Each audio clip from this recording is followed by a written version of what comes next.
Assalamualaikum warahmatullahi wabarakatuh. Selamat datang kembali teman-teman. Kali ini saya akan mendemonstrasikan aplikasi lebih tepatnya inventory ya untuk keluar masuk barang yang digunakan oleh teknisi. Di sini adalah untuk Telkom Akses, tapi teman-teman bisa request ataupun bisa customize atau mau terima apa adanya sesuai dengan kebutuhan aja, karena ini ada rekan-rekan kita yang meminta seperti ini ya, saya buatkan seperti ini.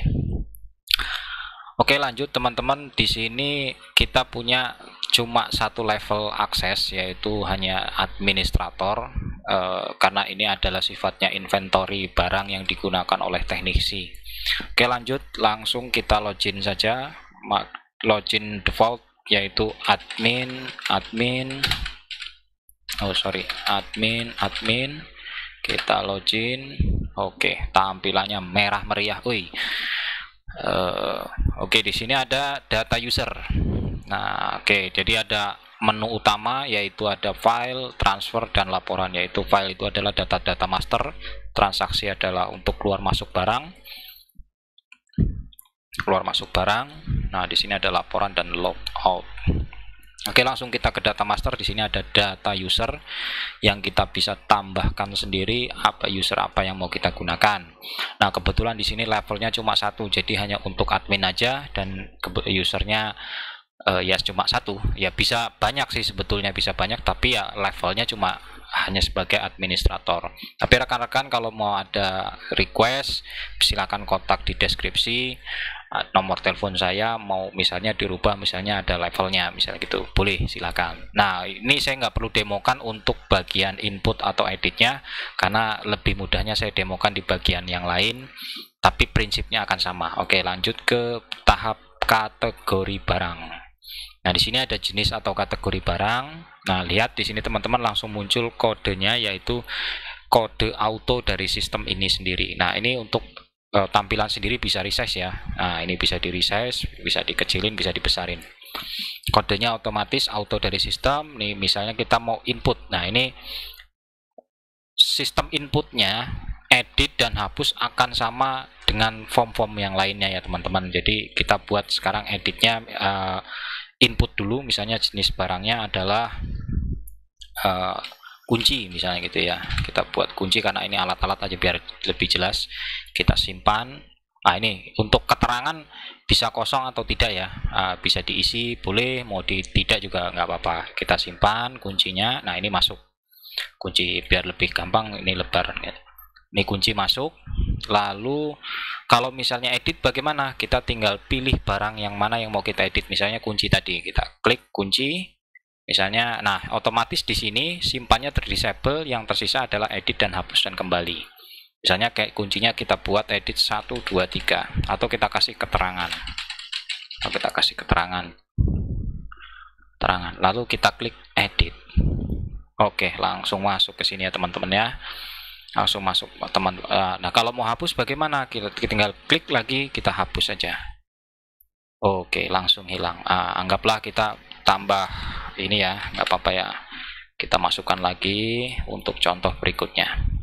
Nah, untuk sistem pencarian juga hampir sama teman-teman. Jadi semua fitur itu subsistem pencariannya sama. Nah, misalnya saya mau cari kode 1, ya di sini pencariannya itu pendekatan huruf. Jadi bukan pendekatan kata tapi pendekatan huruf ya teman-teman.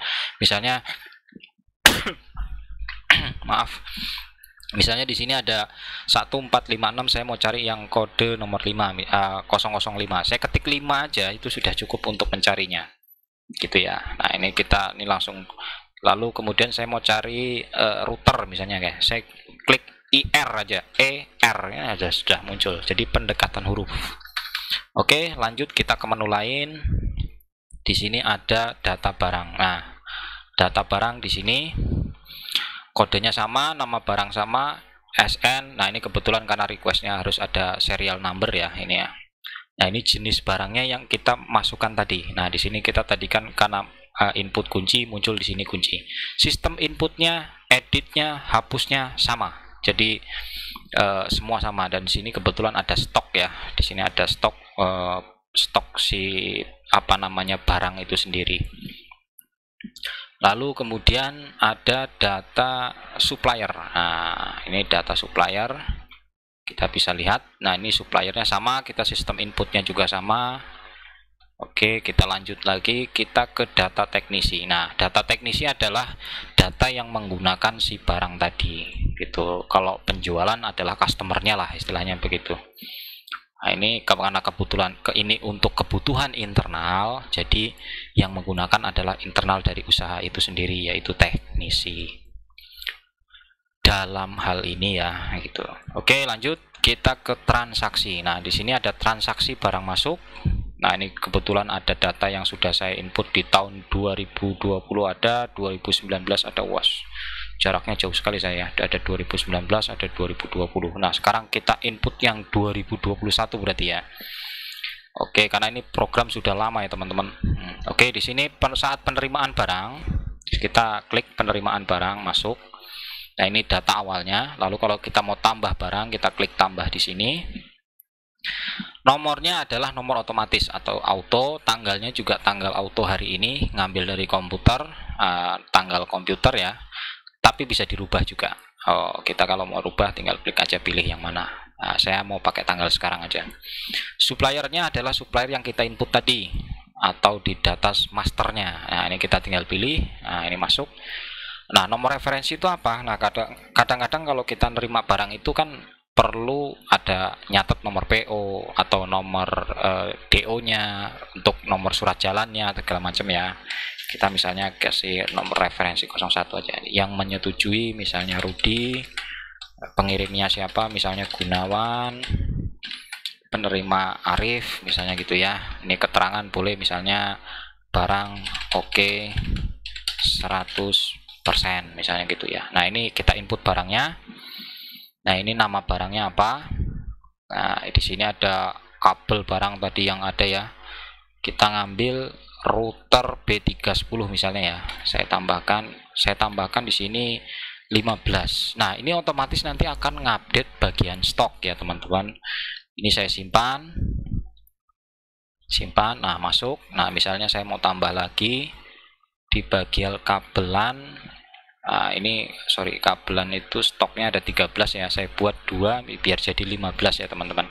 Nah, satuannya ini keluarnya dari data master barang, karena tadi di data master barang kita input satuannya adalah piece. Nah, otomatis di sini muncul piece. Keterangan bisa diinput, bisa tidak. Nah, ini kita simpan lagi aja, lalu kita simpan. Nah, setelah kita proses simpan, data yang terakhir kita input itu masuk pada paling atas. Nah, ini teman-teman. Jadi yang terakhir kita input adalah paling atas, ini 2021-07-12. Lalu datanya bisa kita misalnya kita mau edit ya, istilahnya. Kalau mau edit tinggal klik 2 kali ini, teman-teman. Jadi data mana yang kita ini kita klik 2 kali, nah muncul. Jadi sama sistem editnya. Kalau kita tambah, otomatis simpannya terbuka, hapusnya terdisable. Nah, kalau kita edit, nah klik 2 kali, simpannya hilang, edit dan hapusnya enable atau ready gitu ya. Jadi kita sama ya seperti tadi, kita mau rubah apa atau barangnya, lalu diklik edit gitu. Oke, lalu kita cetak. Nah, di sini pas waktu ada cetak, kita klik cetak, di sini ada tulisan belum ada data dipilih atau ada warning belum ada data dipilih. Maksudnya apa? Jadi kita harus memilih data mana yang akan kita cetak. Misalnya di sini saya mau cetak yang terakhir tadi, kita pilih atau diklik 1 kali. Kalau edit kan klik 2 kali, kalau ini klik 1 kali lalu cetak. Kita tunggu. Nah, langsung muncul. Nah, ini bukti penerimaan barangnya langsung muncul. Ini menyetujui pengirim Jakarta Senin penerima. Ini bukti penerimaan barang. Oke. Kita lanjut next ke bagian transaksi barang keluar. Nah, ini sama saja teman-teman ya, seperti barang masuk tadi. Perbedaannya adalah kalau barang masuk itu mengurangi barang masuk menambah stok, kalau barang keluar itu mengurangi stok. Nah, kita lihat di sini tadi ya, kita tadi router B310 yang tadinya berapa tadi ya, ini jadi 25, jadi bener ya. Terus apa tadi kita tambahkan kabelan ya, nah ini tadi 13 kita tambah 2 atau berapa gitu jadi 15, betul. Oke, nah dan yang perbedaan kedua adalah di bagian ini. Kalau tadi kan supplier, kalau ini sekarang jadi teknisi, dan kodenya juga jadi BK atau barang keluar gitu. Kalau tadi di sininya adalah supplier yang mengirim barang, kalau sekarang di sini adalah teknisinya. Nah, untuk teman-teman, untuk fiturnya, menunya segala macam itu bisa di customize sesuai dengan kebutuhan teman-teman ya pastinya. Tapi silakan kontak di deskripsi kalau memang butuh pengembangan yang sejenis, atau mungkin butuh software yang lainnya juga boleh gitu. Nah, kita langsung ke report. Nah, saya mau lihat dulu barang keluarnya ada di tahun 2020 ya. Oke. 0305. Oke. Kita ke laporan. Nah, ini laporan barang masuk. Nah, barang masuk tadi kan kita ada di bulan Juli 2021 ya. Nah, laporan ini kita bisa ngambil data per hari, per minggu, atau per bulan. Jadi bisa customize ya, artinya menggunakan rank tanggal. Kita ambil 1 bulan Juli ini 2021, kita print. Nah, ini barang-barang yang masuk tadi ya, penerimaan barang. Nah, ini di tanggal pokoknya di bulan Juli ini ya, kita kan tampil tanggal di tanggal 1 sampai tanggal 31 Juli 2021 gitu.